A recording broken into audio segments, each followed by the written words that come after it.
Tá certo. Então, nós estávamos na aula passada, a gente pegou um exemplo, pegamos um exemplo brinquedo de um gráfico de Feynman, para poder começar a perceber como é que a gente chega à regra de contagem de potências e como é que a gente vê as regras de Feynman, começa a estudar o processamento das regras de Feynman no espaço dos momentos, né? Então, a gente, na aula passada, a gente saiu do espaço de configurações, saímos do espaço-tempo, né? Saímos do espaço-tempo e passamos, né, do espaço dos momentos.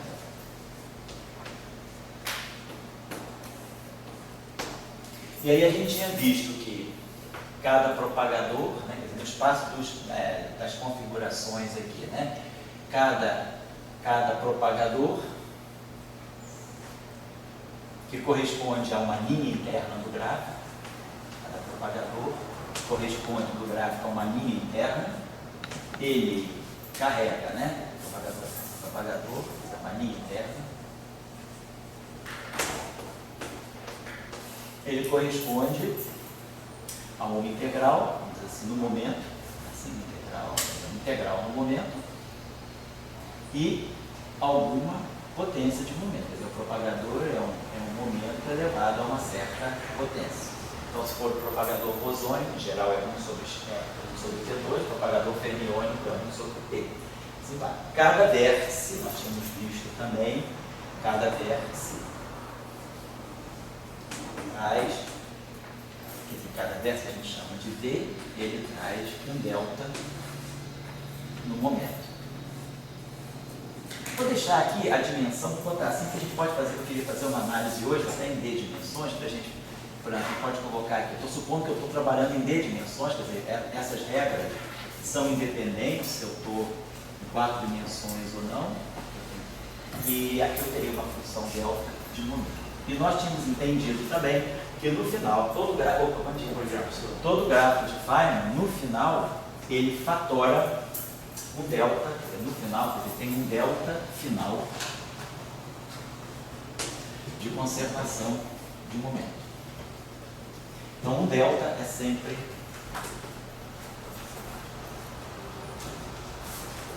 um delta é fatorado. Então, isso significa que dos V vértices, então, V menos 1 deltas são deltas, assim, são absorvidos pelas integrais de momento. Então, sempre, e aí a gente chegou a uma regrinha simples, que era que o número de loops de um certo gráfico é sempre o número de linhas internas, que é o número de integrais, que vão ser canceladas pelos vértices. Mas aí a gente nunca utiliza os V vértices, a gente utiliza V menos 1 vértices. Ficou claro que sempre sobra um delta de momento total. Então, o número de loops de um gráfico fica relacionado dessa forma com o número de linhas internas e diretas. Foi uma regra que saltou para nós, né? E a gente viu, então, que dado um certo gráfico de Feynman, né, que a gente desenhou, dado um gráfico de Feynman, a gente viu que esse gráfico vai carregar, no final, uma certa potência de momento. Esse delta aqui é o que a gente chama de divergência superficial do gráfico. Grau de divergência superficial.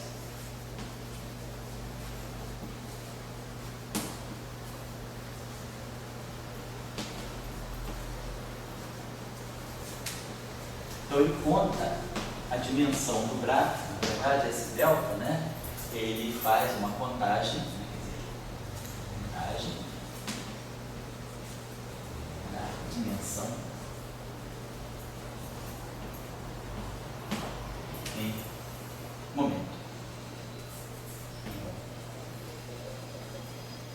Então, ele vai indicar para nós que se esse gráfico for divergente, que a gente sabe que as integrais de loop elas vão ter elementos de volume e propagadores, é isso que pode contabilizar a divergência do gráfico. Então, esse critério aqui da contagem de potência, né, ele é um critério inicial, assim, é um critério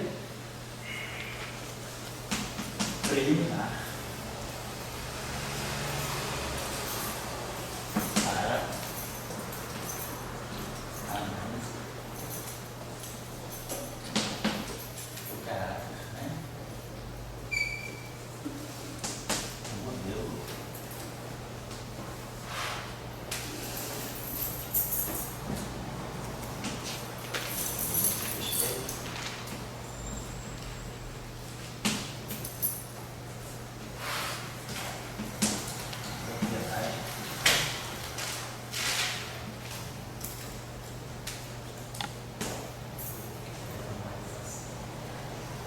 Então, é uma primeira análise, né? Se a gente pode ter um modelo que, bom dia, a gente pode ter um modelo até que aparentemente não seja renormalizado, mas claro que essa análise tem que ser suplementada por mecanismos ulteriores, mecanismos suplementares, como por exemplo as simetrias.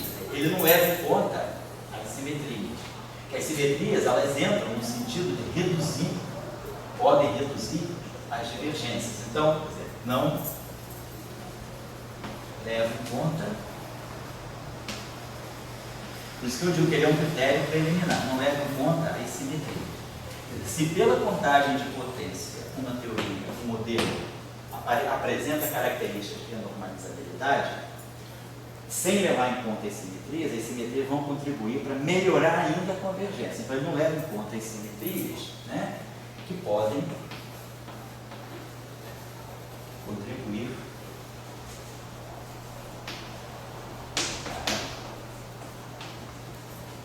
à redução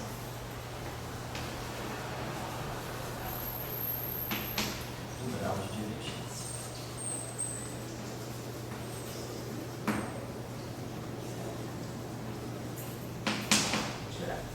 Vou colocar assim. Então, a simetria é o segundo elemento muito importante. E aí o que a gente vai estudar, né, proximamente, em conexão com as simetrias, quer dizer, não digo que seja técnica, mas assim, a consulta, né, suplementar que nós temos que fazer após a contagem de potência é a consulta às identidades de Slavnov.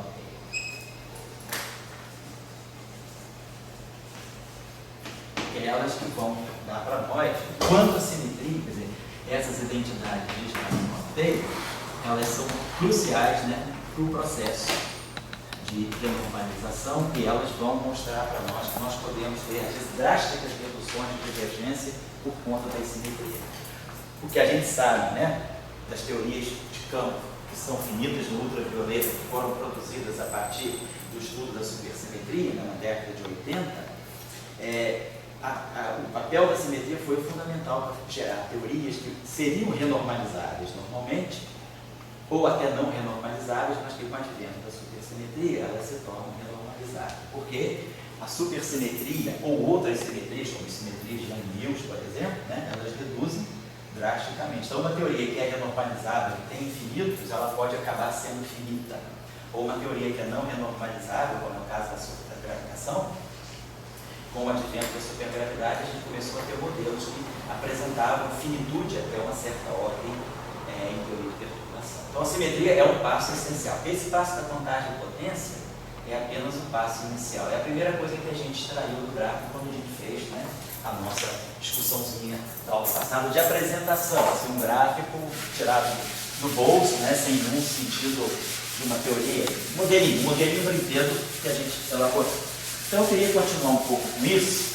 Esse critério é importante e é o primeiro critério que a gente tem que fazer. Se der um bom power count, a gente está bem. Se der um mau power count, a gente tem que consultar as simetrias. Então, vamos tentar ver o seguinte. Para mim, uma reflexão sobre a simetria de Gauge, né? Que, por exemplo, na minha época, eu me lembro que a gente visitava atrás de uma apostila do Jambiage para ver como é que fazia acoplamento. Como é que faz a interação de simetria de Gauge, né? E a gente ficou muito tempo com essa coisa de simetria de Gauge como responsáveis pela interação. E como naquela época você não sabia o que era identidade planalteira, identidade, a gente não... Hoje, José, vendo todo esse espectro da coisa, eu entendo a simetria mais como um bombril. Ela é para todas as mil e uma utilidades. Se você quiser pegar da simetria, já calculado no caso do campo de Higgs, que tira da simetria e bota a terceira grau de liberdade, ela estaria disposta para você num bombril. Eu acho assim, essa é a minha opinião. Ela tem utilidade, vamos dizer, no nível clássico, uma utilidade grande no nível clássico e, sobretudo, nível quântico. Né? Quer dizer, ela é uma coisa que tem muitas utilidades mesmo. Ela organiza, né, praticamente todo o esquema de divergência de uma teoria. Simetria que a gente tem que usar ao máximo. Mas, digamos, a minha geração, a gente achava muito que simetria era responsável pelas interações. Certo. E esse era um ditame, assim, que a gente... a simetria ela gera interações. Né? Isso é uma visão. Claro que ela organiza as interações, mas o que gera, vamos dizer assim, a interação não é só a simetria. Simetria de Gauge, por exemplo, acoplamento mínimo, naturalmente gera interação. Então, via acoplamento mínimo e simetria de Gauge, a gente promove interações. Mas você pode promover outras interações que não necessariamente vêm da simetria de Gauge. Você pode promover, por exemplo, interações que vêm de uma simetria, mas que não necessariamente precisa ser uma simetria. Você sabe, eu estou falando isso para as pessoas meditarem. Naquela história, vamos voltar para o estilo do Jean-Piaget, ela gera interações. Então, a simetria, ela se tornou, oficialmente na teoria de Gauge, a responsável pelo reducionismo. Então, o reducionismo que domina a física atual, ele é suportado pela simetria. E você daí você pergunta, e a simetria poderia gerar a noção do conjunto? Essa foi, a gente trabalhou nisso há muitos anos trabalhando, e a gente sempre teve uma dificuldade de aceitação. E a simetria, ela é um bombril. Ela pode gerar essa alterna, gerando conjunto, pode botar terceiro grau de liberdade lá com a massa do Higgs. Ela está ali disposta. Ela lima um monte de coisa. Ela desenferruja a tua teoria. Você tem uma teoria que às vezes não está tão boa. Você inclui uma simetria, a teoria ressuscita. É o caso da gravitação quântica. A gravitação quântica, até o início da supergravidade, ela vinha enfrentando problema de impeachment, né? Para ser impeachada a qualquer momento. Quando chegou a supergravidade deu um alento novo à gravitação quântica. Você mostrou que, apesar de todo aquele esforço que tinha sido feito, que foi muito esclarecedor, você agora introduziu uma simetria nova, que é a supersimetria, que trazia para a gravitação um novo grau de liberdade, que era o gravitino, e que o gravitino entrava no sentido de reduzir a divergência. E aí a gente conseguiu produzir, inclusive, modelos de supergravidade, de gravitação quântica finita. Não modelos realísticos, mas modelos finitos. E isso aí foi inspiração para depois chegar na teoria de cordas. Né? Mas, quer dizer, quem salvou um pouco e quem vem salvando a gravitação quântica até hoje, quando você quer entrar na gravitação quântica no nível mais fundamental, você precisa de mais simetria. Não dá para ser só as simetrias da gravitação, não dá para ser só os diffeomorfismos e não dá para ser só Lorentz local. Você precisa de mais simetrias. Pode ser a supergravidade, pode ser alguma outra simetria no espaço-tempo. Então, simetria conforme, né? Gravitação conforme. Então, você precisa trazer simetrias para melhorar o comportamento do teoria. Tá? Vamos lá. Eu vou dar um exemplo simples para a gente estudar. Por exemplo, uma teoria que tenha escalares em alta interação. Um modelo mais simples, do qual fazem parte, por exemplo, lambda φ4, lambda φ6, lambda φ3. Geralmente bota a constante de acoplamento, né, de alta interação, a gente, o vício, né, da notação chama de lambda φ. E eu estou em D dimensões. Então, vamos imaginar que a gente tem um gráfico, né, um gráfico ordinário aí. Certo? Gráfico de Feynman, tantas pernas externas. Teoria só escalar, quantidade. Teoria só escalar. Então, vamos dizer que a gente tem ali, claro, dentro do loop, dentro do processo radiativo, nós temos linhas internas, temos vértices, mas a gente já entendeu mais ou menos, sem assim, precisar olhar gráfico a gráfico, qual é a regra normal de ver qual é a divergência de um certo gráfico. O gráfico é caracterizado, sobretudo, por linhas externas. Tem duas linhas externas, aí eu posso ver, de acordo com esse vértice, todos os processos que eu posso incluir. Por exemplo, se eu tiver uma teoria do tipo lambda φ3, eu posso construir um gráfico desse tipo, né? Por exemplo. exemplo, um gráfico com 4 pernas externas, e tem essa característica. Esse gráfico de Feynman aqui é um gráfico que tem um loop. Eu poderia até colocar mais loops aqui, né? Poderia colocar algo assim.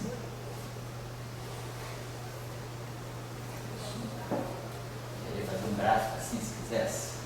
Então, esse gráfico aqui tem linhas externas, e, quer dizer, dadas as linhas externas, eu posso agora enriquecer esse gráfico como eu quiser, usando o vértice da teoria. Lambda de 3, então todos os vértices têm que ter 3 campos escalares convergindo para o mesmo ponto.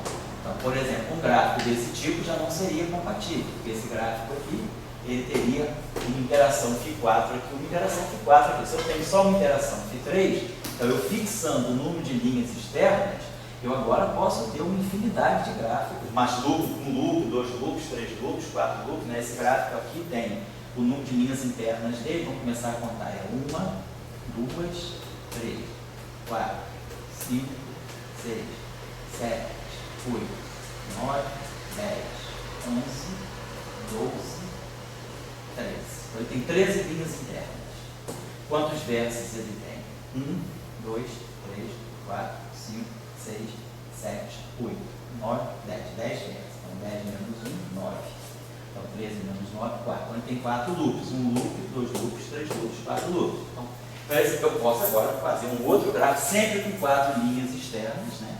Algo desse tipo, mas com muito mais loops. Posso fazer alguma coisa assim, aí aqui eu posso fazer alguma coisa assim, aí aqui eu posso fazer uma coisa assim, posso fazer assim. Então eu posso encher de loop, mas o que caracteriza esse tipo de processo são as 4 linhas externas, porque as 4 linhas externas estão me dizendo basicamente que eu tenho uma partícula escalar espalhando em outra partícula escalar e levando as partículas escalares. Um problema, um processo elástico desse tipo vai ser descrito por um gráfico desse tipo aqui.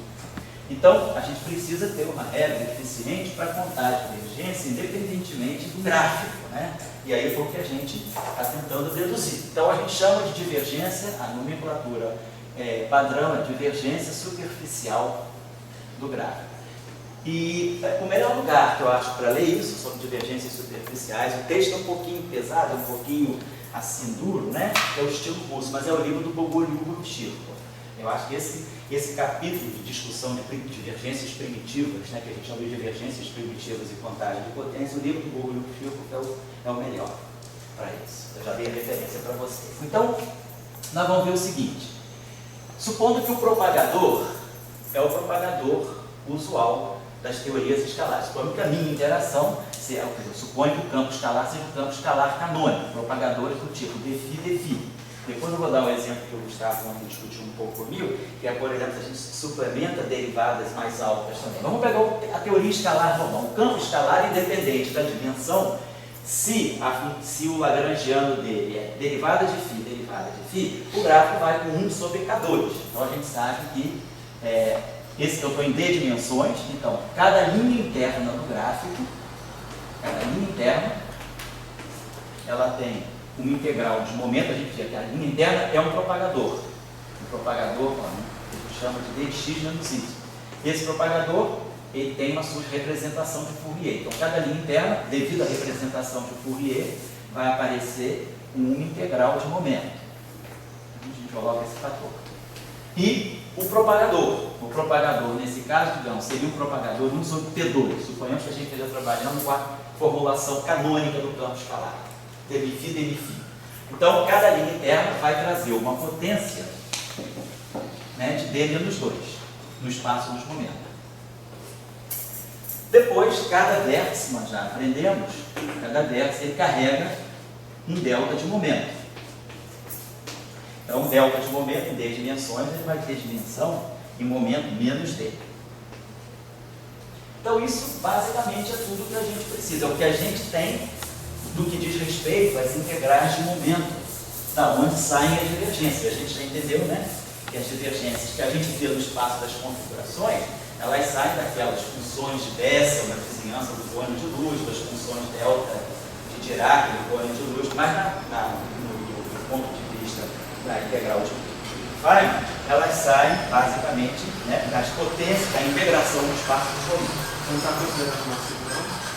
Estou considerando massivo, mas se você considerar massivo, pergunta tá boa, se eu considerar massivo, quando você está analisando a divergência, você está no limite de altas energias, então a massa se torna desprezível. Tá? Do ponto de vista das divergências ultravioleta, P é tão grande que M se torna desprezível. Então, se a teoria é massiva ou não, isso não vai importar. A massa vai importar, por exemplo, no que diz respeito às divergências ultravioletas, que aí você pode ver. Então, a divergência desse gráfico especial aqui, ela vai ser, então nós vamos ter esse fator D menos 2, multiplicando cada linha interna. Cada linha interna, nesse modelo que só tem escalar, vai corresponder com a potência D menos 2. E depois nós vamos ter o menos D. Cada vértice vai, mas o gráfico todo não usa os V vértices. Um sempre vértice sobra para contar a história da conservação final de energia e momento do gráfico. Então, eu não vou usar exatamente os V vértices, eu vou usar sempre V menos 1 vértice. Foi até daqui que a gente se inspirou para contar o número de loops, sempre V menos 1. Muito bem, então isso é a relação normal, imediata que sai do gráfico, olhando só as potências e momentos. Agora, o que nós queremos é que é importante fixar o processo. O que caracteriza o processo não são as linhas internas, são as linhas externas. Então, quer dizer, eu quero estudar o espalhamento de um A e um A, indo, por exemplo, em 4 A's. Então, eu tenho esse processo elástico. Eu quero estudar um processo assim. Vem duas partículas A's, elas se espalham e aí eu tenho energia suficiente para produzir 4 partículas A. Então, o que caracteriza esse processo físico são 6 linhas externas. Então, é sempre bom caracterizar o processo pelo número de linhas externas.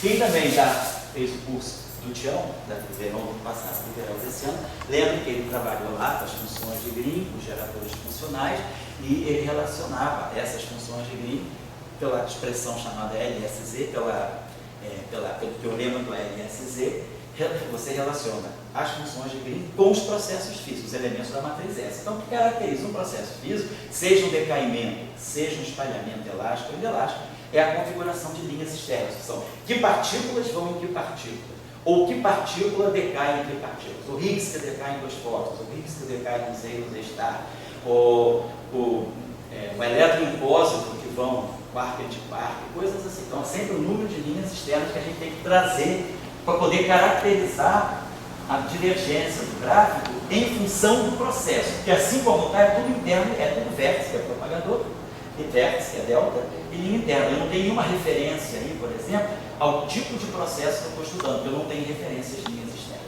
Então aí a gente vai usar agora a relação que a gente chama de relação topológica, que é de contar de 2 modos distintos a mesma coisa. Então, por exemplo, nós já sabemos que cada linha interna se acopla a 2 vértices. E cada linha externa se acopla a um vértice. E o vértice de um dado modelo, ele tem um certo número de campos. Nesse caso, vamos dizer, uma teoria lambda φn. Então, eu vou ter N campos desse vértice aqui. Tem 1 campo, 2 campos, 3 campos, aqui, desculpa, N menos 1 e aqui 1. Então, eu tenho N campos confluindo no mesmo vértice. Então, se eu pegar cada linha interna e multiplicar por 2, eu estou contando esses 2 vértices aqui. Cada linha interna. Nesse caso, eu não preciso especificar o campo, porque eu só tenho um campo fixo. Então, cada linha interna vai estar ligada a 2 vértices. Cada linha externa vai estar ligada a um vértice. Mas, o que eu estou contando com isso? Eu estou contando cada linha interna, as linhas internas vão varrer todos os vértices e a linha externa também. Vai estar, as linhas externas não precisam estar ligadas a todos os vértices. As linhas externas vão estar ligadas a uma vez. Vamos pegar um gráfico aqui, por exemplo. Esse gráfico que eu tinha dado para vocês, algo assim. Modelo Φ3. Esse gráfico aqui.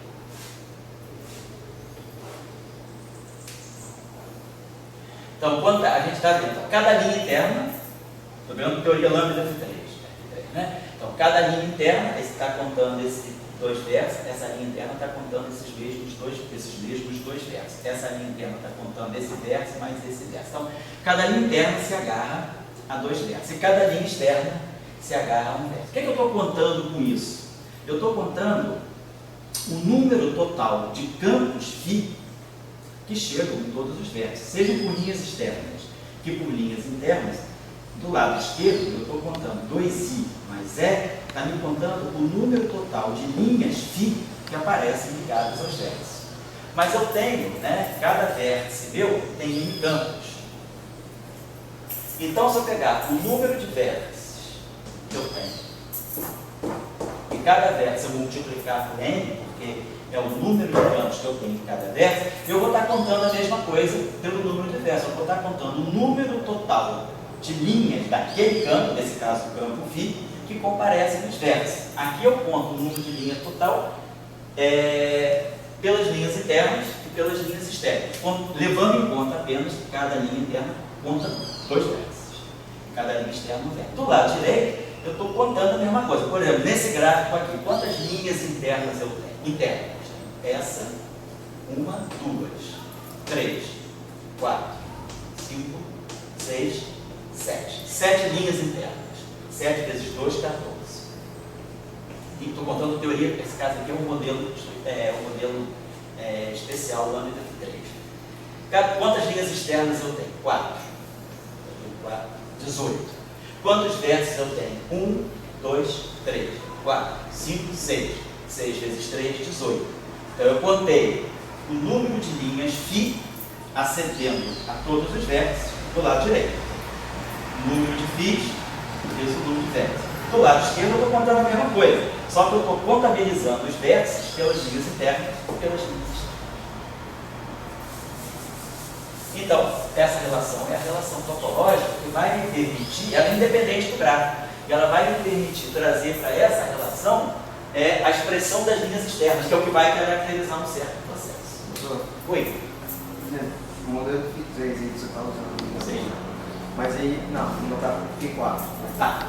Aí a gente quer φ4, mas só que na Lagrangiana não tem um φ3 também. Então, Você pode ter várias diferenças. Vamos fazer isso. Vou fazer o exemplo agora com 2 tipos de vértices. então essa contagem, por exemplo, Muda. Não poderia ser MV, porque eu Claro. φ3 e φ4. Exato. Não vai poder ser. Vamos fazer esse exemplo daqui a pouco. Vou fazer o exemplo com 2 tipos de vértices no mesmo modelo. Estou pegando o caso mais simples, só para a gente ter uma, assim, não se perder no caso mais simples e ganhar a estrutura. Então, você está considerando que a Lagrangiana só tem um tipo de interação. Eu coloquei lá, não ficou claro isso? Eu tive só interação lambda e Fn. Então, Lagrangiano de interação é isso, só falei isso. Não botei uma soma. Tem só um vértice. Então, é uma teoria mais simples possível. Campos escalares em alta interação com esse tipo. N pode ser qual? Pode ser 2, pode ser 3, pode ser 4, mas não estou misturando, não tem mistura. Vou fazer o caso seguinte, que é caso com a mistura. Então vamos lá, então isso aqui está dando para nós, ó. D menos dV. D a dimensão do espaço e V o número de vértices. D menos dV. Mais 2, mais I vezes D, não é isso? Mais I. Vou botar aqui, D menos 2 vezes I. Mas agora, eu sei quem é I. I é NV, trago o número de vértices para cá, menos E sobre 2. Então, vamos logo aqui colocar aqui. A dimensão é fundamental. Então, vamos deixar aqui a dimensão em primeiro lugar. Isso aqui é uma coisa que a dimensão conta muito, porque o mesmo gráfico, né? A mesma divergência em 4 dimensões, esse tipo de integral em 4 dimensões é quadrático. Se eu for para 2 dimensões, é logarítmico. Se eu for para 5 dimensões, é cúbico. Então, a dimensão é fundamental. Uma teoria pode ser muito boa em 4 dimensões e pode ser desastrosa em 6 dimensões. Uma teoria pode ser desastrosa em 4 dimensões e ser perfeita em 3 dimensões. Então, a dimensão é importante. Vamos explicitar sempre a dimensão do espaço-tempo. Depois, vamos explicitar o processo. Isso aqui já fixa o processo. Então, isso aqui está me dando um fator menos D menos 2 sobre 2E. Então, o número de linhas externas está contabilizado aqui. Então, isso aqui eu já contei também. Agora, o que dá para nós os vértices. Esse menos aqui, né? Vou botar aqui menos. E agora o número de vértices. Então, eu tenho menos D menos N sobre 2, vou colocar assim, D menos 2. Número de vértices. Besteira aqui. Menos 2D, menos 2D. E aí mais N sobre 2, D menos 2. Então isso aqui vai me garantir que um dado processo, então o processo está aqui, está fixado aqui. E, claro, vai depender, isso aí pode depender drasticamente do número de vértices. Essa potência, quer dizer, esse número aqui pode ser positivo ou pode ser negativo, vai depender do N e vai depender do D. Por exemplo, deixa eu apagar isso.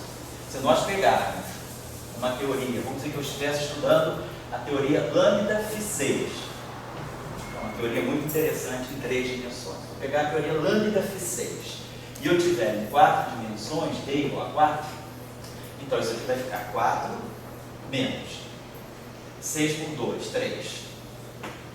D menos 2, 2. Tá, menos 2, 2. Então isso aqui dá 4, dá menos 2. Menos 2 dá mais 2. Então isso aqui vai me dar no final do dia mais 2D. Então isso aqui está me dizendo o seguinte: quanto mais vértices eu colocar, mais a divergência do gráfico vai aumentar. Para um dado é fixo. Então se eu quiser estudar o processo certo, vamos dizer que eu quero estudar um gráfico assim, com 3 pernas externas de φ, algo assim, de uma partícula φ que decai, algo assim, vou pegar um gráfico desse tipo assim. Então, se eu quiser pegar um processo desse tipo, numa teoria Lambda-Phi6, então, por exemplo, poderia ter um gráfico assim.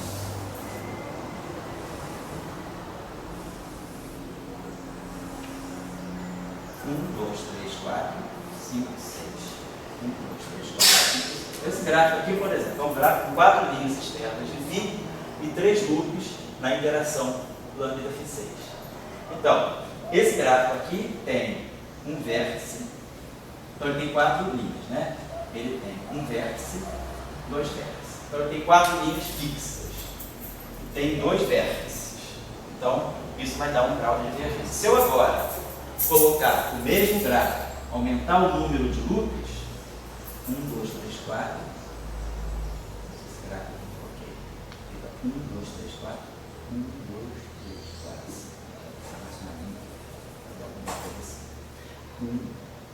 Cada vértice tem que ser φ6, né? Então aqui, vamos dizer assim, aqui eu tenho 1, 2, 3, 4. 1, 2, 3, 4.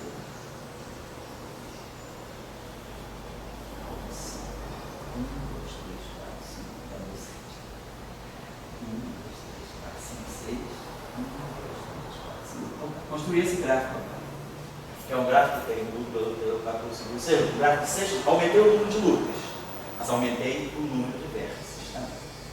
E aí esse gráfico, que é o mesmo processo, ele já fica mais divergente. Então, à medida que eu for aumentando o número de vértices, cada vértice carrega um fator lambda, ou seja, em teoria de perturbação, eu estou fazendo uma expansão em lambda, à medida que eu aumento a série perturbativa, os gráficos vão se tornando mais e mais e mais divergentes. O mesmo gráfico, o mesmo tipo de processo, ele se torna indefinidamente mais divergente à medida que eu aumento o número de vértices. Então, isso é ruim. Agora vamos imaginar que eu pego a teoria Lambda-Phi6 em 3 dimensões, D igual a 3. Vai ficar 3 menos 3. 3 menos 2 é 1. Então fica 3 menos 3 é 0. O número de vértices desaparece.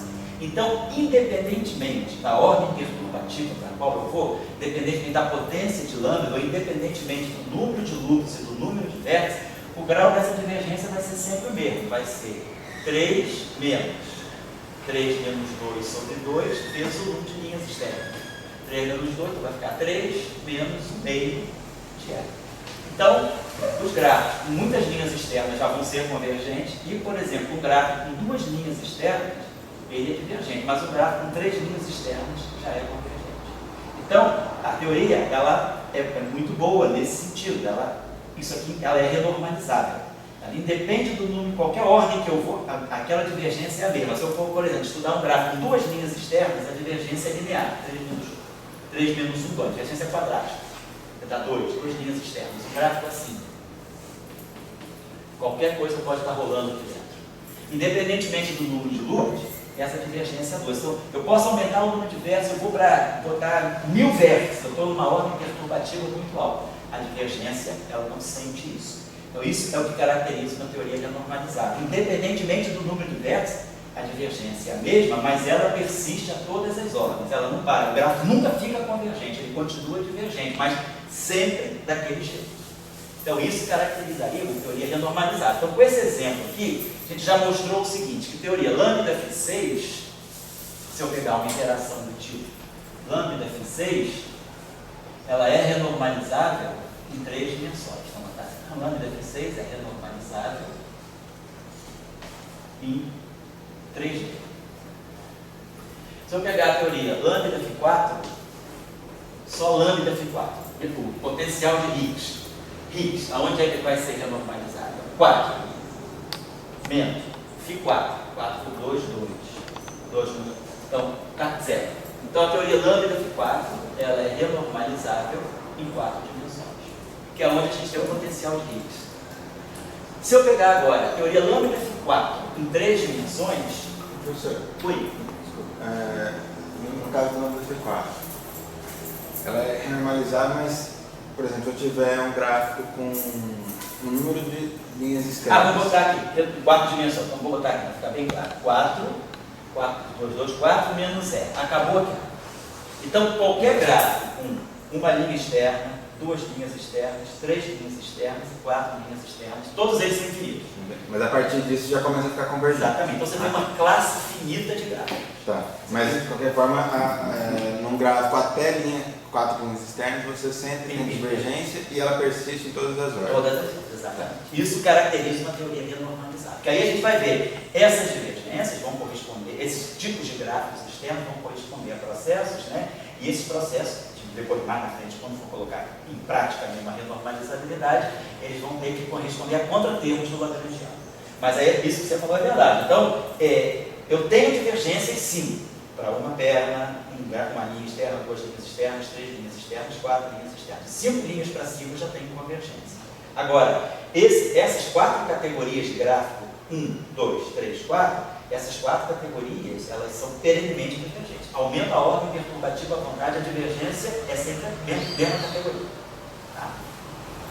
Se eu pegar agora lambda Φ4 em 3 dimensões, então como a gente já estava falando, suponho que eu tivesse um modelo, tivesse lambda Φ4 também. Então se eu tiver lambda Φ4 em 3 dimensões, eu vou ter aqui 3 menos 4 por 2, 2. 3 menos 2, 1. Então a teoria lambda Φ4 em 3 dimensões, 3 menos 3, né? Que é 4 por 2 dá 2, isso. E 3 menos 2, então 3 menos 2, 1. Então eu tenho menos V. Então isso significa que a teoria lambda Φ4, à medida que eu aumento o gráfico, aumento o número de vértices, o número de loops, ele vai tender a ficar mais convergente, porque vai aparecer esse fator que vai puxar a divergência para baixo. Então, à medida que eu aumento a ordem perturbativa, as coisas vão ficando cada vez mais bem comportadas, elas não ficam iguais sempre, elas começam a cada vez ficar mais convergentes, é o que a gente chama de super renormalizada. Então, lambda Φ4 é renormalizada no quadro D, mas ela é super renormalizável em 3D. Então, o que a gente observa, claro, é razoável, porque se ela já é renormalizável em 4 dimensões e eu abaixo a dimensão, eu estou diminuindo os elementos de volume no espaço de movimento, eu estou diminuindo esse D. Então, a tendência do gráfico é ficar mais convergente. Então, sempre que a gente tem uma teoria boa em D dimensões, se a gente passar ela para a dimensão mais baixa, ela melhora. Mas se a gente sobe a dimensão, esse D aumenta, então puxa a divergência para cima. Por exemplo, vamos pegar a teoria lambda Φ3 também, que é um modelo interessante, porque no mecanismo de Higgs, né, lá no potencial de Higgs, quando a gente faz a queda espontânea da simetria, que a gente faz V0 mais H elevado a 4, eu gero interação Φ3, eu gero um polinômio aqui que vai ter 4, vai ter 4, V0, H3. Então eu gero uma interação lambda, V0, H3. Então eu gero uma interação H3, que é uma interação potencial, é um escalar ao cubo. Então essa interação também é interessante. Então vamos ver em quantas dimensões a teoria lambda Φ3 seria renormalizada. Isso aqui tem que ser 0. Então tem a teoria lambda Φ3, então isso aqui é D menos 3 meios de D menos 2. Então eu estou procurando qual é a dimensionalidade onde a teoria lambda Φ3 fica renormalizável. Então, vai ficar D menos 3 meios de D, da mesma. E mais 3, né? Mais 3. Então, eu quero que isso aqui seja 0. Isso? Aqui tem um fator menos, né? Isso mesmo, né? Perdão, D, e aqui D menos 3 meios de D dá meio de D. E aqui fica mais 3. Mais 3. Então eu quero que isso aqui seja 0, né? Então D menos 2, né? Vamos passar aqui, está dando. Perdão, vou fazer uma besteira aqui. Vou fazer uma besteirinha aqui, né? N está sendo lambda F3. Então D menos 3 meios de D. Dá meio de D, né? Não, dá menos meio de D. Então. Menos meio de D. Negativo. E aqui dá mais 3. Então D igual a 6. Então a teoria lambda F3 ela só é renormalizável em 6 dimensões. Que aqui ela vai ter essa teoria lambda F3 que a gente fez exemplos ali, né? Desse tipo de vértice, que tem 3 campos em cada ponto, ela só vai ser renormalizável em 6 dimensões. Em 3 dimensões, para o mecanismo campo de Higgs, né? Ele introduz, quer dizer, a interação de Higgs é φ4, então ela é renormalizável em 4 dimensões. Mas após a quebra espontânea da simetria, ela vai gerar um novo tipo de vértice. Ela vai gerar um novo tipo de vértice. E seria ruim se depois da quebra da simetria a divergência piorasse. Uma teoria que tem interação φ4 em 4 dimensões é renormalizável. Com a quebra da simetria, ela vai gerar interação φ3. Mas o que acontece com a interação φ3 em 4 dimensões? Se eu tiver 4 dimensões, então D é 4. E aí, φ3, menos 3 meios. D é 4. Então fica 4 menos 3, 1, menos V. Então a teoria lambda F3, o modelo φ3 em 4 dimensões, ele produz um fator menos V. Ou seja, a divergência começa a cair à medida que eu aumento o número de vértices, aumento a série perturbativa, aumento o número de loops. Então ela é super renormalizável. Então essa interação ela é renormalizável em 6 dimensões e, claro, abaixo de 6 dimensões a tendência dela vai ser sempre ser super renormalizável. Então não tem nenhum problema, por isso que ele diz, a quebra espontânea da simetria ela não faz mal na renormalizabilidade. Se a simetria é quebrada espontaneamente e o vértice, né, a interação que quebra a simetria é uma interação renormalizável, então se eu abaixo, se quebra a simetria, ela vai gerar interações de mais baixa ordem naquele campo, que são interações super renormalizáveis. Então a quebra espontânea, uma teoria que é renormalizável e que tem quebra espontânea de simetria, ela permanece renormalizável porque ela pode adquirir vértices que são super renormalizáveis. Então, agora, um exemplo mais interessante. Suponhamos que eu esteja em 2 dimensões. Então, 2 menos n sobre 2. D menos 2 é 0. Então, independentemente do n, em 2 dimensões, isso aqui é sempre menos 2D. Então, qualquer escalar, qualquer teoria escalar, qualquer que seja a potência, lambda F3, lambda F4, lambda F5, lambda F6, F7, F10, qualquer φ elevado a n em 2 dimensões é super renormalizável. Aqui eu estou pegando 2, né, que vai ficar menos 2V, se D for igual a 2, independentemente do n, esse modelo é super renormalizável. Então isso dá um interesse. O que seria um modelo com um número indefinido de campos φ na interação? Seria o modelo sigma. O modelo sigma, se vocês lembrarem que a gente já teve um curso aqui há um tempo atrás, né, ele tem essa estrutura. Ele é um G de φ, D de φ, D de φ. Onde essa função aqui é uma função, pode ser uma função racional, é uma métrica. Então, é uma função polinomial de φ, racional. Então, eu posso ter qualquer potência de φ. Por isso que o modelo sigma não linear é renormalizável ou super renormalizável em 2 dimensões. Porque esse fator aqui em 2 dimensões é sempre 0. Então, uma interação escalar, ela vai ter uma teoria renormalizável. Então, o modelo sigma em 4 dimensões, ele não seria renormalizável. Em 4 dimensões, a gente viu, se D é igual a 4, a única saída de renormalizabilidade é N igual a 4. Se eu fixar a dimensão 4, né, 4 menos n sobre 2 vezes 2. Então, esse coeficiente só é zero se n for igual a 4. Então, em 4 dimensões não tem salvação, é só a teoria Φ4.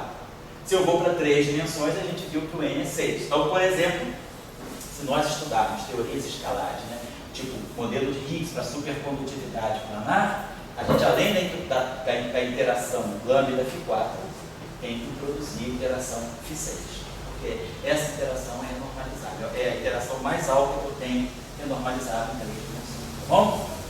Tá certo? Agora vamos fazer o casinho. Vamos dizer que eu tivesse 2 vértices de interação. Se eu tivesse, estou em D dimensões, mas meu lagrangiano de interação tem 2 tipos de interação. Tem um lambda φn e tem um g φn, vamos dizer assim. Então tem 2 tipos de interação. Tipo lambda Φ3, um lambda Φ4, g Φ4, lambda Φ6 e g Φ3. Né? Então, vamos dizer, eu tenho esse tipo de interação mista. Né? A gente vai ver a QED, assim, as teorias interessantes têm mais de um vértice. Na QED, você tem um vértice só, você barrado gama nem possível. Na QED escalar, você tem 2 vértices, vamos fazer daqui a pouco. Se você pegar Yang-Mills, né, você tem mais vértices, também tem trivértice e quadrivértice. Então, vamos pegar ainda uma teoria escalar. Então, eu tenho uma teoria com lambda Φn e Φn em D dimensões. Então, a mesma coisa vai acontecer. Deixa eu apagar isso aqui.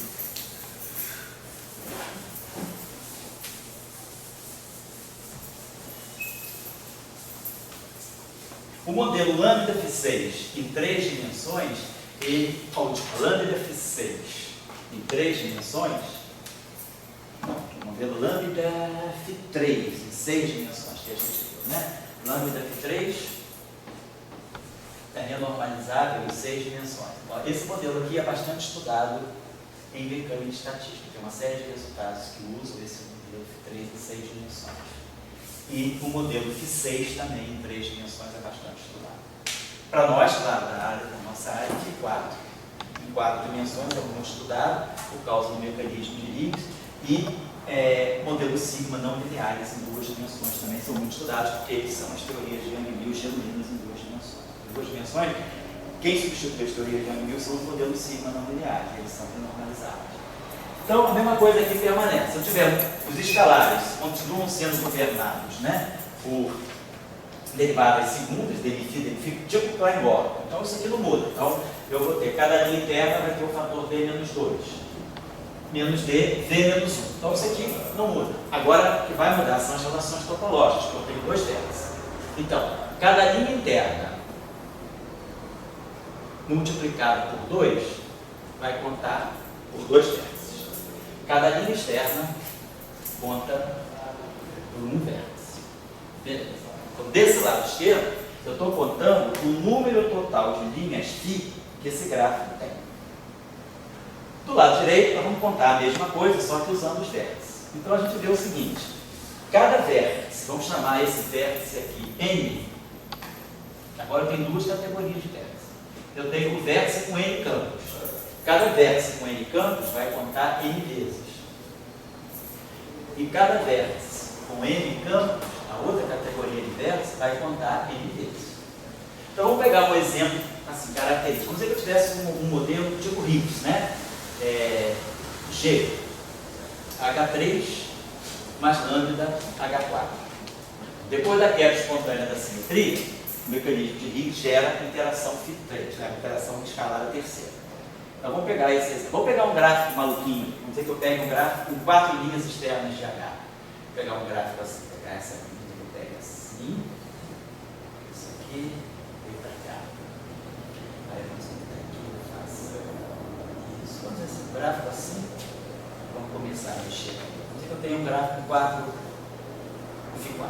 4 linhas externas. Esse vértice aqui tem 1, 2, 3. Esse vértice aqui tem 1, 2, 3. Fizesse o seguinte, vou colocar isso aqui,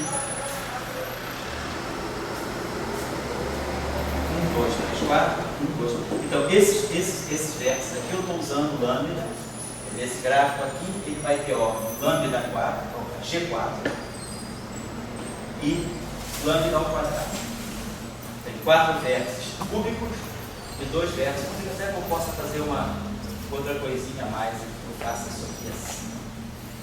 Ótimo. algo assim.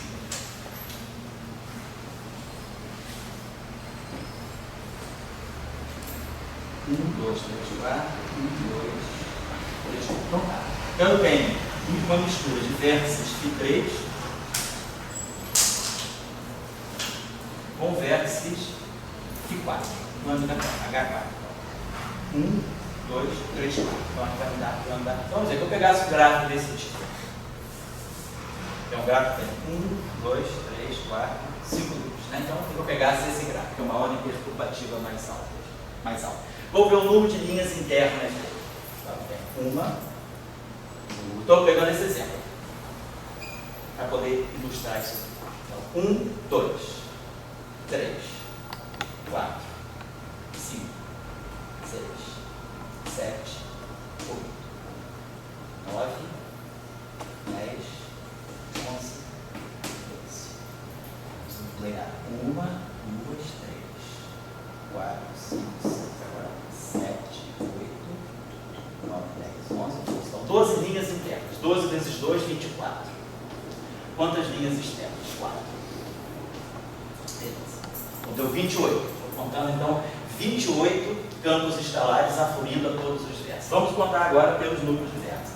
Quantos vértices φ3 nós temos? 1, 2, 3, 4. Então 4 vezes 3, 12. E agora, quantos vértices φ4 nós temos? 1, 2, 3, 4. 4 vezes 4, 16. Então, 28, 28. Então, essa seria, nesse caso especial, a relação topológica seria com 3V3 mais 4V4. Vamos deixar genérico em uma interação mista, né, em lambda Fn, lambda Fn de dimensões. Então, agora é o exercício algébrico, assim, não vamos nem fazer, é só substituir, quer dizer, pegar, como sempre, né, o nosso processo é sempre pegar que a dimensão característica do gráfico, primeiro tudo vem a dimensão do espaço-tempo, então aqui vai aparecer sempre o fator mais B, que é o elemento de volume do espaço dos momenta, e vai aparecer o fator de linhas internas, então aqui vai aparecer mais D menos 2, que então eu vou substituir tudo isso aqui, então D menos 2, N, Vn, mais N, Vn, menos E, isso, 2i, sobre 2, né? Sobre 2.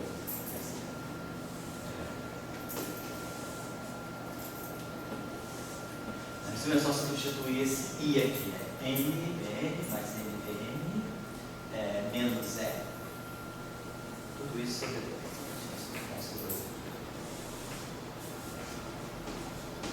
Beleza.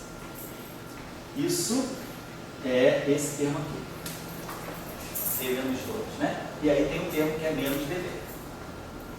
E aí o ideal agora é a gente fatorar o V. Pegar os V's daqui. Agora lembrar que esse V que está aqui é o número total de vértices. Então esse V que está aqui é o número de trivértices, é o número de vértices com N campos mais o número de vértices com N campos. Quando a gente pega os deltas no espaço dos momentos, ele é independente do tipo de vértice. Então esse V que aparece aqui é o número total de vértices. É os vértices com N campos mais os vértices com N campos. E aqui eu estou especificando. Aqui não, aqui aparecem os vértices especiais, os vértices em particular. E aí, bom, aí é só mexer com isso. Então, essa seria, a gente pode ver aí, aí é só brincadeira, né? Engenharia, mexer com N, D, aí ninguém vai ficar fazendo esse exercício aí. É só para entender como é que o mecanismo funciona, tá certo? Vamos pegar agora um exemplo, então, se a gente quiser colocar, ontem você me deu o exemplo do Podolsky que vocês consideram uma derivada a mais de φ, é isso? Ou, não, você coloca no campo de gauge. Tá, então vamos deixar isso de lado, depois eu volto lá no campo de gauge. Então vamos supor agora que eu também estou em D dimensões, mas que eu vou estudar um modelo que vai se aproximando do modelo padrão. Além de ter interações, auto-interações dos escalares, eles têm interações de Yukawa. Então vamos dizer o seguinte, se eu tiver, então estou em D dimensões, e agora eu tenho campos escalares, eu tenho um escalar, um campo escalar, tem um campo fermiônico em D dimensões. Então vamos dizer que esse escalar, ele seja, quer dizer, a interação desse escalar seja do tipo lambda φn. Vamos dizer que eu queira também colocar uma interação, uma auto-interação fermiônica, algo do tipo psi barrado psi elevado a n, que possa ter auto-interações fermiônicas, auto-interações escalares e acoplamentos típicos de um cálculo. Psi barrado, psi, φ. Por exemplo, uma interação tipo de um cálculo.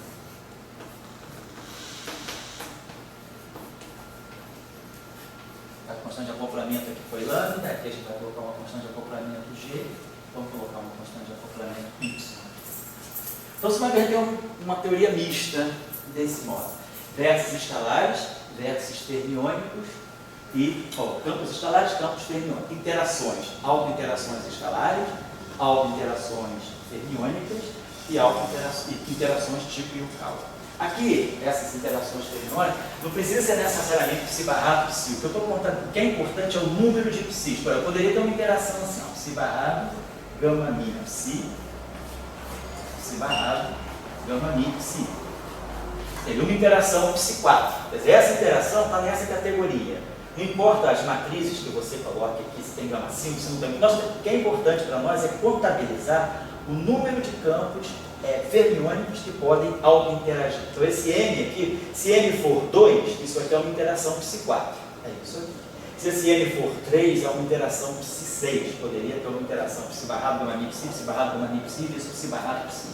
Seria uma auto-interação sextupla de férmions. Essas matrizes, quer dizer, o recheio tensorial não é importante para mim. O que é importante para nós é saber quantos férmions podem aparecer numa dada interação, numa auto-interação, para que a interação tenha o caráter de ser normalizável. Então, vamos dizer, nós estamos em D dimensões, estamos colocando N escalares em auto-interação, N campos fermiônicos, na verdade 2N campos fermiônicos, cada verso tem 2 psis, né? Então vai dar 2E, o verso do tipo G, psi elevado a 2N. Tem 2N campos fermiônicos em auto-interação, e aqui uma interação tipo Yukawa. Esse modelo que tem ferros em auto-interação na literatura é muito conhecido como modelo de Nambu e Monalazini, porque é um modelo que tem a interação do tipo psi barrado psi ao quadrado, ou também chamados modelos de Tirring e Gross-Neveu. São modelos que têm ferros em auto-interação, desse tipo, interação quadrática. Então vamos ver depois aonde é que esse N igual a 2 pode ser bom e aonde é que ele é ruim. Então vamos dizer que a gente tem esse tipo de modelo. E aí, vamos dizer, os campos são os campos canônicos, né? Os propagadores fermiônicos, os propagadores escalares vão com 1 sobre K2, e o propagador fermiônico, vamos pegar que o fermi seja sempre descrito pela equação de Dirac em 10 dimensões, então tem o K/ sobre K2. Então, no fundo, a contagem de potência é 1 sobre K. Os os propagadores fermiônicos, né? Segundo a equação de Dirac, a característica do propagador é gama mi kappa mi mais n sobre K2 menos n2. Então, isso aqui é 1, isso aqui é 2, então o campo fermiônico ele é mais divergente. Ele tem uma potência menor no denominador. Então, o fermi tende a puxar a dimensão para o alto. Ele vai ser sempre o bóson tende a levantar a potência aqui embaixo. Então, vamos lá.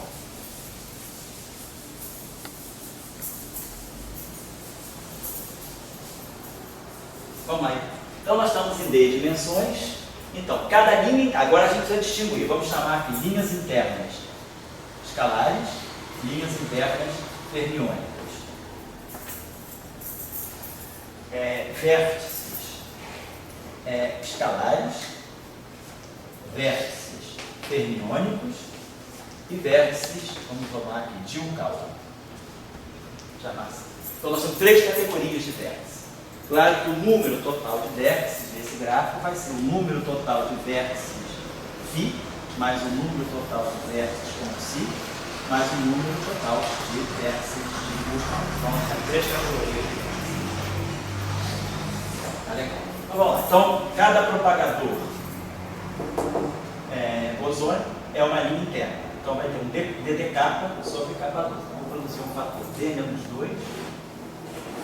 Cada linha interna bosônica. Depois, cada linha interna fermiônica vai produzir um fator D-1, que embaixo é um só no momento. Então aqui vai ficar cada linha interna fermiônica. Depois, todos os vértices juntos, né, a gente sabe que cada vértice, independentemente do vértice, vai dar um fator de menos D. Então, e a gente sabe que dos V vértices, um vértice sobra para contar a história.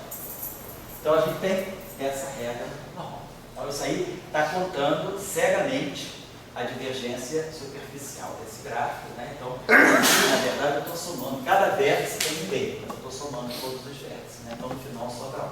Beleza. E aí agora, mais importante, as relações topológicas é onde agora nós vamos inserir a informação de que tipo de gráfico, de que tipo de processo nós estamos estudando. Por exemplo, o espalhamento de duas partículas escalares, levando, por exemplo, a um ferro antiferro, digamos assim, algo desse tipo. Então eu poderia ter um processo em que eu tenho duas partículas φ que se espalham e produzem no estado final o ferro antiferro, por exemplo. Então isso vai ter que fixar esse gráfico, tem duas linhas externas de φ e duas linhas externas de ψ. Então é preciso trazer para essa expressão aqui vamos dizer assim, a informação de que tipo de processo eu estou lidando. Isso é possível então pelas relações topológicas. Então vamos lá, cada linha interna de ψ conta por dois vértices. Cada linha externa de φ conta por um vértice. Então o que eu estou contando desse lado aqui? O número total de linhas φ presentes naquele gráfico. Contadas aqui, cada linha interna conta por dois vértices e cada linha externa conta por um vértice. Então, aqui eu estou contando o número de linhas que acedem a todos os vértices. Agora, aonde é que eu tenho vértices com φ? Eu tenho vértices com φ aqui e aqui. Então, o vértice escalar, ele vai carregar N linhas de φ. E o vértice de Yukawa vai carregar um φ. Então, cada vértice de Yukawa conta por um único φ. Então, aqui desse lado, eu estou contando os campos φ pelos vértices onde eles aparecem. Então, agora eu tenho uma mistura de vértices, como foi no caso anterior, no mesmo gráfico. Mas eu tenho que distinguir relações topológicas para dois campos distintos. Agora eu vou fazer a mesma coisa para o ψ. Cada linha interna, cada propagador se acopla a dois vértices. Então, cada linha interna de ψ vezes 2 está contando, né, ψ em dois vértices. Cada linha externa está contando ψ em um único vértice. E agora eu tenho que procurar os ψs aparecendo nos vértices. Vértices que só contêm um ψ, que tem um ψ. Então, esse vértice aqui não tem ψ. Então, esse vértice aqui, que é o vértice ψ, ele tem n campos ψ. Então, eu vou ter N vértices com ψ. Cada vértice de alta interação fermiônica tem N campos, né? Aliás, 2N, né? Eu tenho dois, vou botar aqui, então eu tenho ψ barrado ψ, né? Ele vai ter, quer dizer, cada eu tenho com esse vértice uma alta interação de ψ, vai ter dois ψ, vai ter 2N, né? Porque não é N, né? Aqui nesse caso aqui, como esse campo aqui, ele tem N escalares. Mas aqui esse vértice é esse objeto aqui elevado a N. Então eu estou pegando esse linear. Eu poderia, se quiser também, se você preferir, a gente pode fazer assim, pode ficar mais fácil colocar assim. Esquecendo, né, que a gente sabe que vai ter que formar um escalar de Lorentz no final do dia. Mas a gente pode pensar assim, um vértice com N campos ψ. Vamos colocar assim. Então, claro, se N for 2, isso vai ter que ser alguma coisa do tipo ψ barrado ψ, mas isso aí não é um vértice, é um termo de massa. Se o N for 3, não é possível pegar 3 campos ψ e formar um escalar de Lorentz, porque o espinhei nunca vai dar isso com zero. Então eu posso pegar N igual a 4, aí N igual a 4 é alguma coisa com essa característica. Então eu vou colocar. Acho que é mais razoável a gente especificar dessa forma. Um gráfico, quer dizer, um vértice com N linhas de ψ. Claro que o M tem que ser par, para poder formar escalares de Lorentz. Então, vamos dizer que eu tenho um vértice, né, com M ψ. Então, cada vértice puramente fermiônico vai ter N ψ. Se eu tivesse optado pela forma ψ barrado ψ elevado a N, que apareceria 2N. Cada vértice teria 2N. E agora, cada vértice de Yukawa tem dois ψs. Tá? Bom, então agora o exercício é só a gente substituir isso aqui. Vamos a gente estudar alguns casos que a gente pega. Então, esse gráfico, o primeiro termo que eu gosto sempre de colocar é o D, que é dar logo a informação da dimensão do espaço e tempo. E aí vamos começar a substituir mais D menos 2. E aí agora vamos ver quem é Iφ.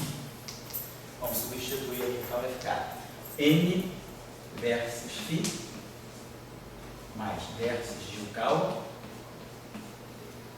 menos linhas externas de φ sobre 2. Sobre 2 aqui, né?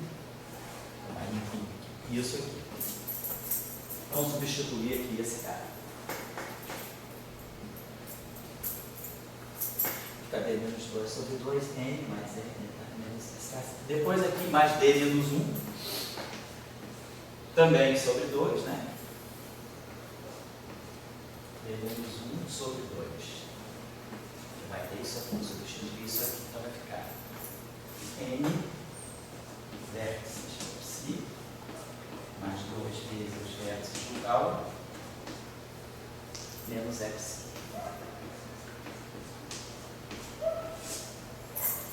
E depois, então, agora menos DV.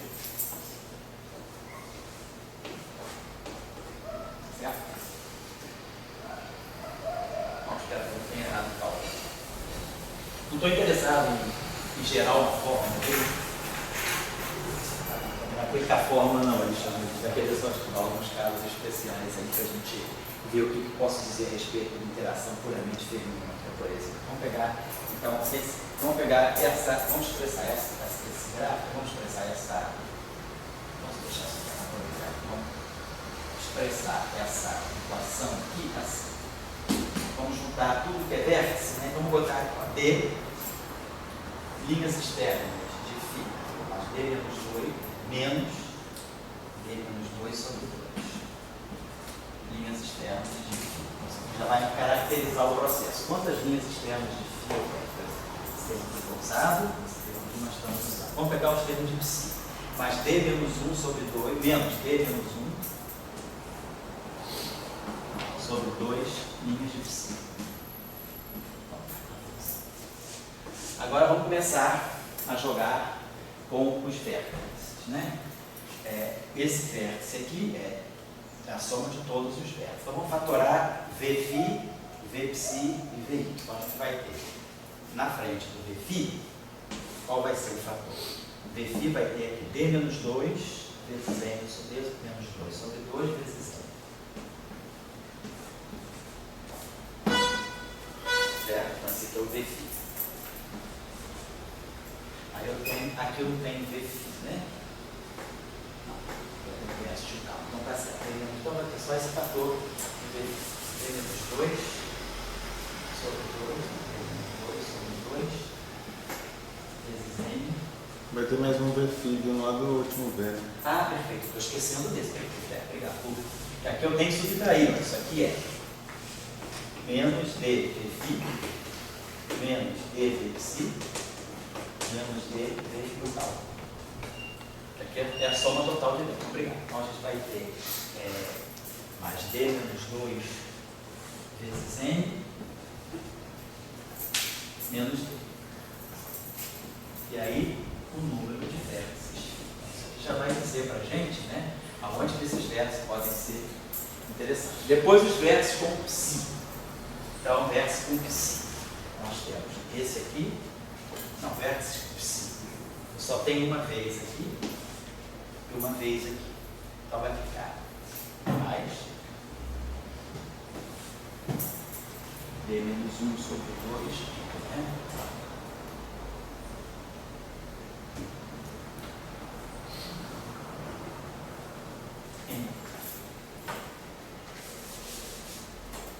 E menos D.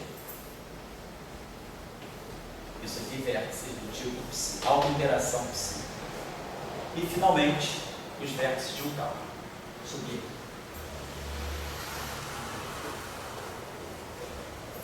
Então, vértice de um cálculo ficou esse termo aqui, esse termo aqui, o terminho está aqui, né? Então vai dar E o Kawa vai ter D menos 2 sobre 2.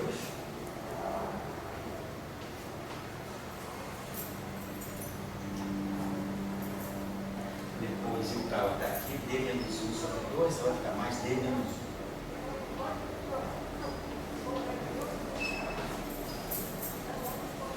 E menos D.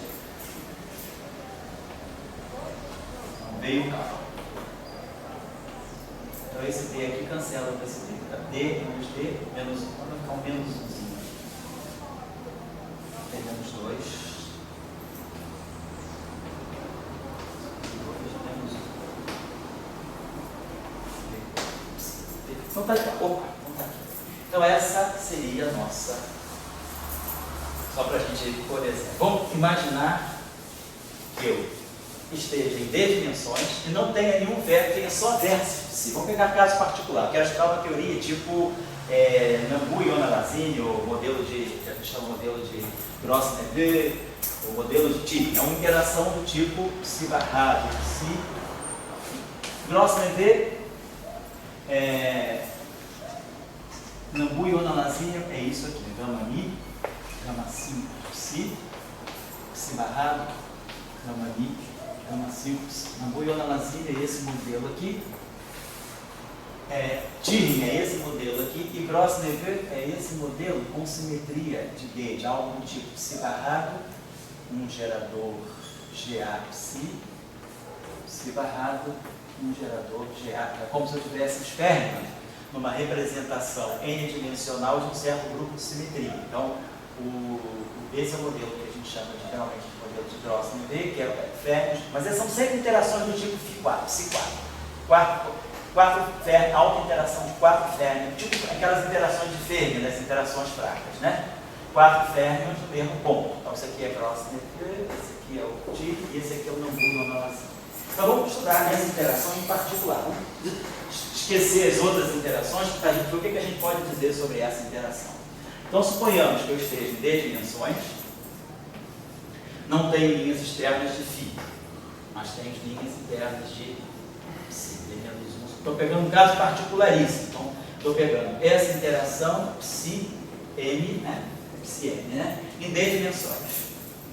Então, D não tem, então, não tem Φ. Suponho que eu estou com um modelo sem Φ, então só Psi. Esse termo aqui é Φ, e aqui não tem também o Kawa, porque não tem Φ. Então, só vou ter esse vértice aqui. Mais D menos 1 sobre 2 vezes M menos D. Agora, se eu quero que um modelo do tipo auto-interação fermiônica seja renormalizável, o que a gente espera? Que esse coeficiente aqui seja zero.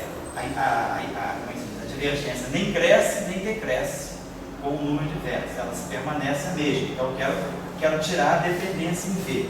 Isso caracteriza um primeiro passo para a renormalizabilidade. Então, a gente teria que ter D menos 1 sobre 2 vezes M igual a D. Ou seja, D menos 1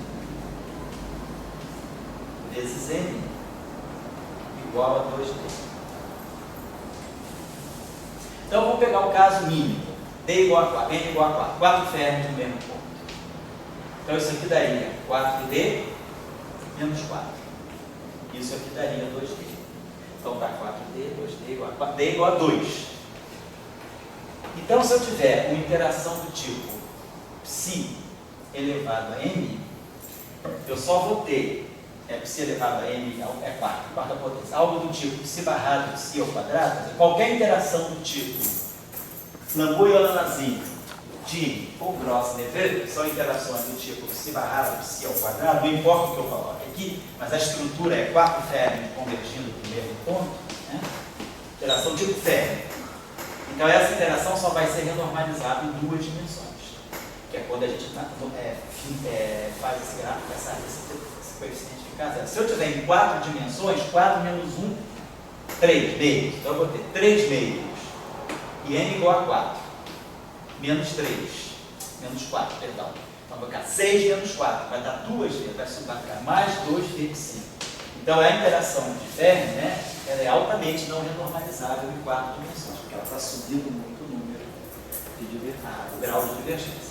Então, por exemplo, a gente já entendeu uma coisa. É por isso que os modelos de Dihn, esses modelos Gross-Levé-Dihn e Nambu-Yonah-Lazine, eles são estudados em duas dimensões como modelos renormalizáveis. Se estuda muito o Nambu-Yonah-Lazine em 4 dimensões, mas aí é uma teoria não renormalizável, usa-se isso, né, no estudo de supercondutividade como um modelo efetivo. Portanto, um modelo que vale até um certo cutoff, não é um modelo fundamentalmente renormalizável. Então, é o que me diz essa interação. Vamos supor agora que eu não tenha nem essa interação, nem essa interação. Tem interações tipo Yukawa. Aonde é que Yukawa, uma interação tipo Yukawa é renormalizável? Então, se nós tivermos interação de Yukawa, o vértice de Yukawa é esse aqui. Não tem um vértice só com psi, não tem um vértice só com phi. Claro, no modelo padrão, isso está ausente. Mas isso aqui está presente. A gente tem um vértice Φ4, quer dizer, o modelo de Higgs tem um Φ4, e as interações de Yukawa que dão massa para os términos, left e right, é a interação essa aqui. Então, no modelo padrão eu tenho isso e tenho isso. Mas nós já entendemos que uma teoria Φ4 só é renormalizável em 4 dimensões. Então, em T igual a 4, o potencial de Higgs, né? O potencial de Higgs é renormalizável. Por quê? Porque ele tem um termo de massa, Φ2, que não importa, mas tem um termo Φ4. Então, em 4 dimensões,